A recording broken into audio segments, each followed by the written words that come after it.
Aloha, this is Reverend Tim Lytle from Unity Church of Hawaii here in Honolulu, Hawaii. Welcome to our YouTube channel. Thank you for joining us. We have wonderful services and videos and messages. We're so grateful to stand with you in faith so that you manifest the highest and best in your life, because we know where you are, God is. All of God is fully present there. So enjoy our services, enjoy the message, and thank you for joining us.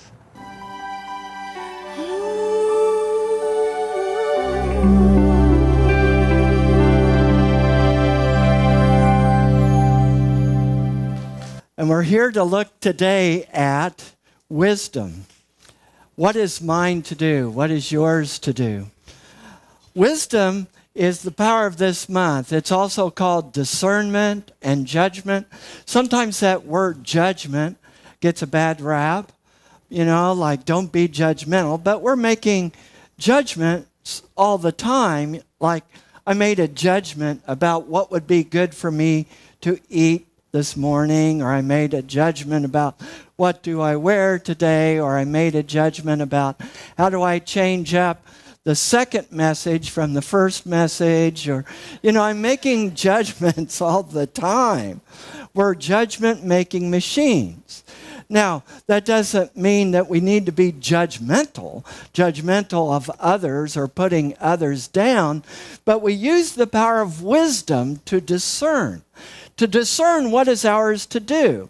It may be something as simple as, do I go to the beach today? It may be something like, what kind of car do I buy? It may be something like, do I want to go to just one service Sunday morning or go to both of them? You use the power of wisdom, discernment all the time. All of us do. So all of us have this power. It's not like you don't have it. But the power of wisdom works with another power called understanding. Understanding is having clarity. Clarity about our beliefs. Clarity about those things that we build our decisions on. So if someone has the wrong understanding, their judgment is going to be faulty. So, once upon a time in the life of Tim Lytle, oh no, my mom might be watching. Anyway, I was at a bar. And have you ever noticed, and I don't drink now, but anyway, so, have you ever noticed when someone has too much to drink, how they think they're a marvelous singer? Whether they are or not. And so, sometimes at bars, I noticed that there was faulty understanding, which led then to faulty judgment or discernment about what to do with what was, they thought, understood. So, it's very important that we have clarity about what we understand. So the first thing, I want to give you some, let's see, I'm trying not to call them homework assignments. Spiritual practices. Some spiritual practices for you to use. Spiritual practices that can help you with your power of wisdom and knowing what is yours to do. I have had many people come up to me of all sorts of different ages. I've had high schoolers talk with me about not knowing for sure what was theirs to do. Do I go to college? Do I go to a technical school? Do I stay at home and watch TV? And so I've talked with young people who are wondering what is mine to do. I've talked with people who are in the middle of their careers. Their livelihood. And they're like, this is not feeding my soul. This is not bringing joy to me, so I don't see how it's bringing joy to the world either. There is something in me that's wanting to come up and come out, But I'm scared because I'm dependent on my job for my livelihood. And maybe they're married, maybe they're raising kids, and they're wondering, what do I do with this? What is mine to do? I've had many retired people come up to me, and they've told me, I couldn't wait till I retired. I had worked so hard, and I couldn't wait until I could take it easy. And, those of you who are retired know there's a lot to do after you retire. But sometimes after about a year or so, these people have come to me and said, my life's not over. I still have something to give. There's still something in me that's wanting to come forth and wanting to express. But I don't know what it is. I don't know what is mine to do. Sometimes I have had people with disabilities, so-called disabilities. I remember a person coming to me who had a very severe case of cerebral palsy. And they came to me and they wanted to do chaplaincy work. And they went through training and they worked with me as a chaplain at the hospital where I designed the pastoral care program. I mean, what is it in you that's wanting to express? It's not limited to age, otherwise it wouldn't be coming up in you. What is it that's coming up and coming up in your daydreams? We heard the song about 1,000,000 dreams. As a child, I was in trouble a lot. You've heard that. I was real careful about how I expressed that with Keiki Chapel this last Thursday morning. We have about 95 kids and the staff, teachers. We have a wonderful time in Keiki Chapel in here every Thursday morning. And I started to talk a little bit about my childhood. And then I thought about what good kids they are. And I thought, do I even want to let them know there's an option?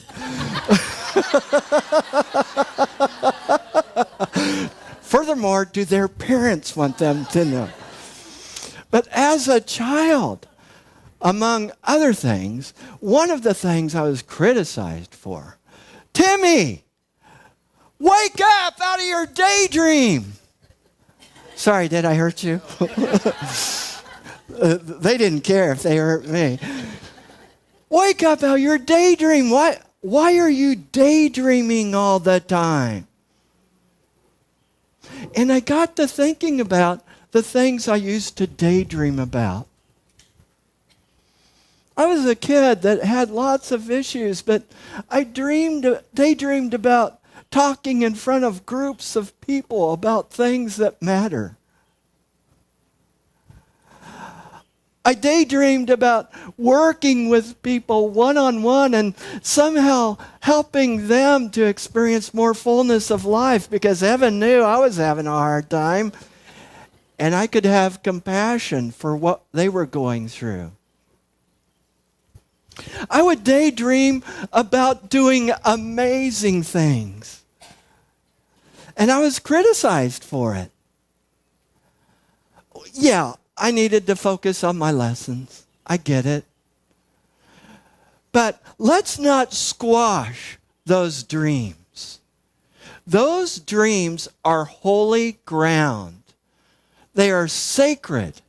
They are sacred territory. Do not treat them as something cheap. Jesus gave this statement when he said, "Do not cast your pearls before the swine." And as a child, I thought, why would you do that anyway? Why would you? I was trying to picture someone with pearls and throwing them in front of pigs. But there was a spiritual principle to this. Sometimes we have these dreams and we share them sometimes with people who are not as affirming and loving and supportive as we need in our lives, and they criticize us for those dreams. They put us down for even imagining such a thing. But I want to declare to you that the dream itself is evidence that it's already here.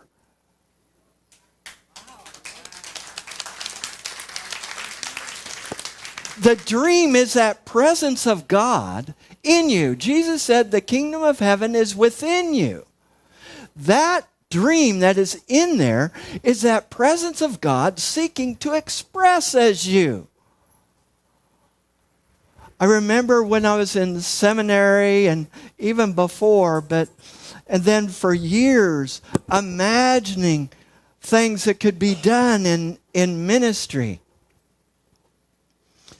And later on in my ministry, how many people here have ever read Alice in Wonderland? Oh, quite a few of you. Okay, there's a scene where Alice is talking with the Queen. And Alice says something like this, that I'm finding it very hard to believe in impossible things. And the Queen responds, my dear, that's because you haven't had much practice. She went on to say, every day I used to have a half an hour of believing impossible things.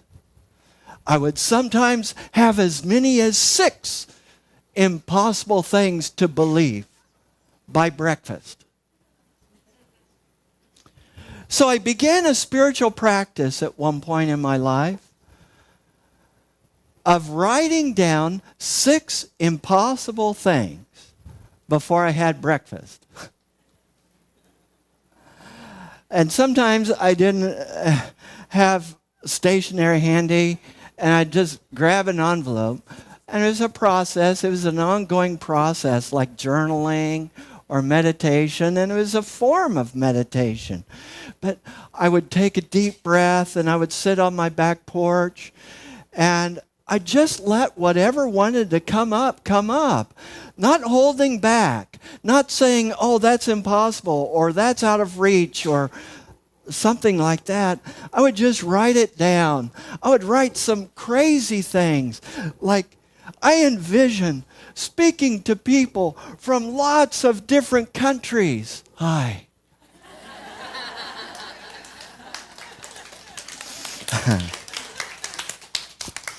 I would envision like a retreat center.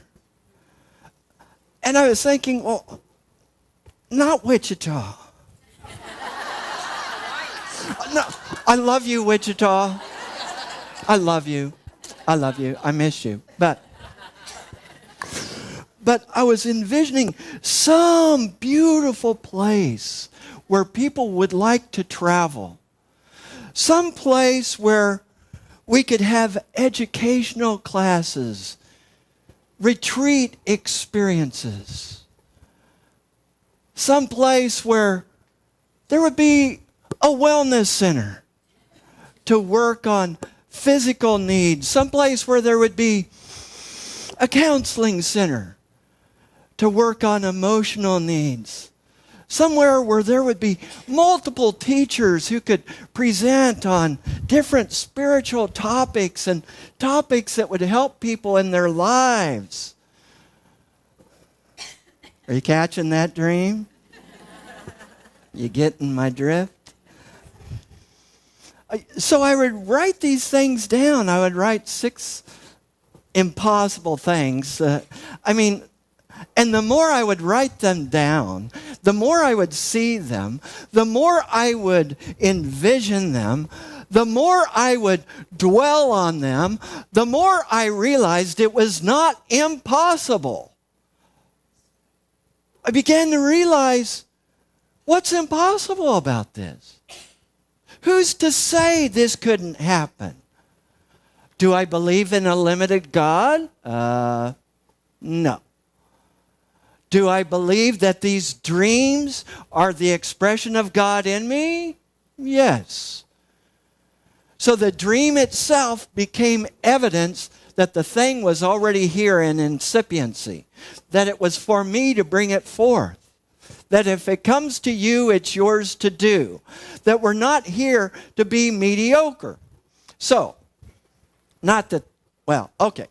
So if you have a picture of God,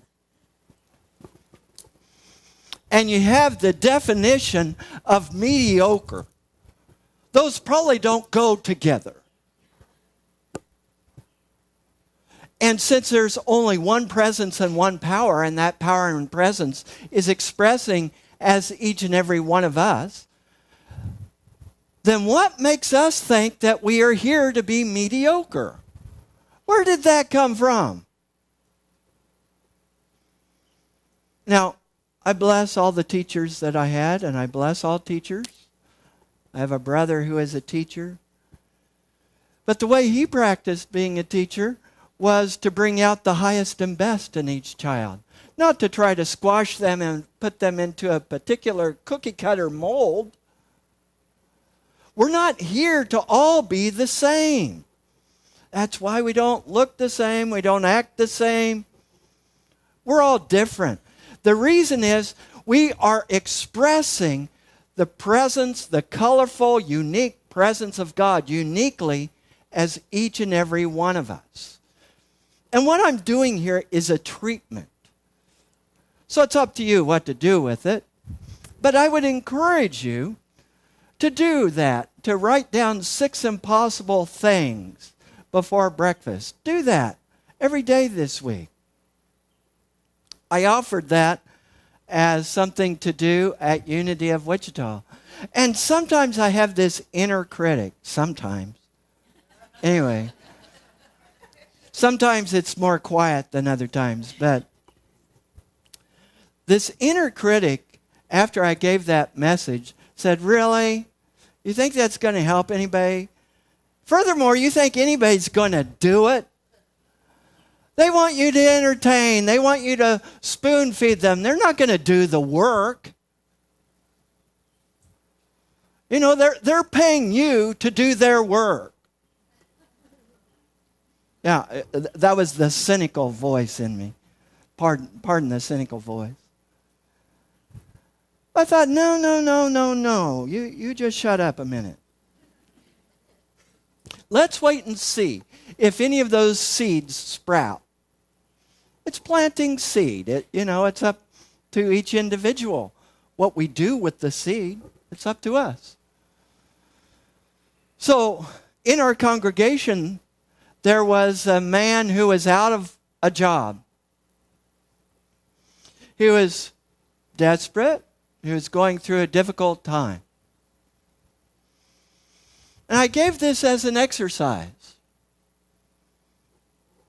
Now, I was blown away. I had several people come up to me the next week and said, "That was an amazing exercise." I'm thinking, they did it? Wow. Well, this one man who had been out of a job for some time did that. And the more he did it, the more excited he got. And he would write these 6 impossible things down, and he started believing them. So this idea came to him. He had been a writer for the Miami Herald, and a sports writer. He had been away from that for a while, but he had worked in some newspapers and things. An idea came to him to write a book. Now, he had lots of experience and expertise in track and field. And he had this idea for this book about a young girl who went through very difficult times and went through grief, and using sports, pole vaulting specifically. And there are wonderful young ladies who are excellent pole vaulters. He thought, I'm going to have this person move through their grief process and discover the power that is within them, and I'm going to write this novel. It's going to be chock full of unity principles, but no one's going to know that it's a unity book. I said, wow, that's a great idea. He started carving out time every day to write and a place to write. Whether he felt like it or not, it was like showing up to work. He showed up at that particular time and he wrote. One day he gave me a call and he said, I need to meet with you. Okay. He said, this girl who is going through this difficult grief time has a grandmother who is steeped in unity principles. And the grandmother helps her with her grief. He said, I want to sit with you, and I'm going to be the young girl in grief, and you are going to be the grandmother, and I want to hear how you counsel me in my grief process. I'm like, okay. So we did that for an extended period of time. And at the back of his book, he gives me credit for being the voice of the grandmother.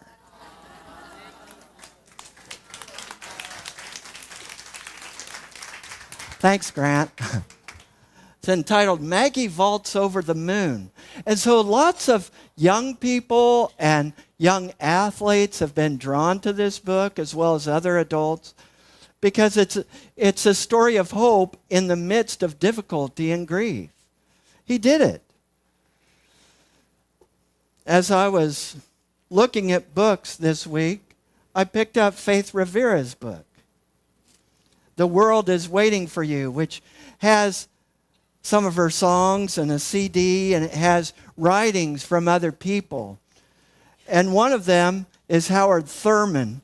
Don't ask what the world needs, ask what makes you come alive and go do it. Because what the world needs is people who have come alive. And then this from T.E. Lawrence.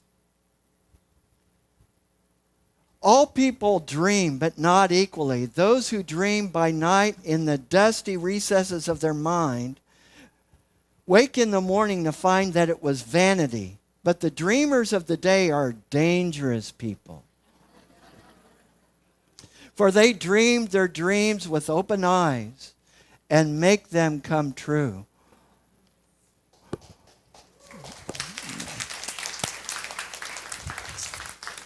So what are your dreams? What is wanting to express as you? Every once in a while, it's helpful for me, and I did this recently. Here's another spiritual practice that I recommend. This last week, I wrote down a newly revised mission statement for myself. A mission statement, a statement of what I'm really about, what I'm really here to do. And once I got that clarified, and that required some time of meditation. Okay, what is it I'm feeling? Things have shifted a little bit over the years. What is it that I'm really guiding into? And as I wrote that out and worked with the wording of it until it felt right, until it clicked, I thought, I need to order my actions, my thoughts, what I do around that mission statement. And things that do not belong to it, I need to gently release, to deny. And by the way, when it comes to this dream work, careful who you share it with. Share it with people who are loving, who are supportive, who will help you and believe in you. In the front of this book, Grant Overstake wrote a note to me. I just saw it this morning. Tim, thanks for believing in Maggie and in me.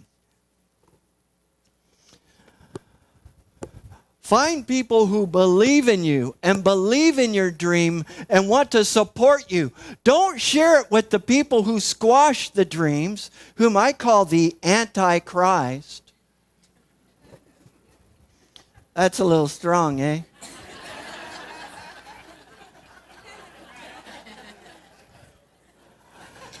But we know that the Christ is that presence of God within us, that divine presence, the Christ living in us. And that presence wants to express in these unique and beautiful ways as these dreams, these things that the Christ wants to manifest. So those who are trying to squash it, those who are anti-dream, those who are anti that power of God living in you, those who are afraid of your success, afraid of your light, they become anti-Christ. Get it? And don't do it to yourself. We're sometimes our worst enemy.